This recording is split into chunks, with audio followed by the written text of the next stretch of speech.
কোটিপতির মেয়ের জন্মদিনে সামান্য শাড়ি উপহার?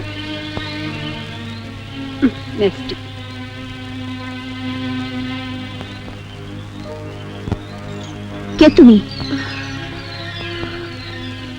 কে তোমাকে আসতে বলেছে?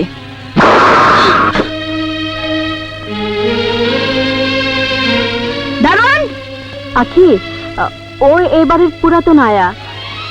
আয়া হয়ে মালিকের মেয়ের জন্মদিনে দাওয়াত খেতে এসেছে। দারোয়ান, ওকে ঘাড় ধাক্কা দিয়ে বের করে দাও। দারোয়ান, দাঁড়াও। আমেনা, তুই পেছনে গিয়ে বস। না আপা, আমি দেখতে এসেছিলাম আমার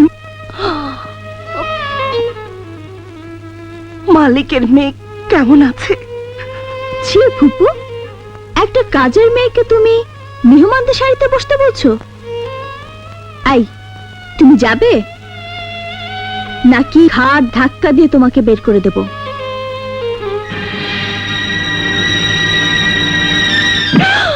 ওকে ধাক্কা দিয়ে বের করে দেবো কি?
কি হয়।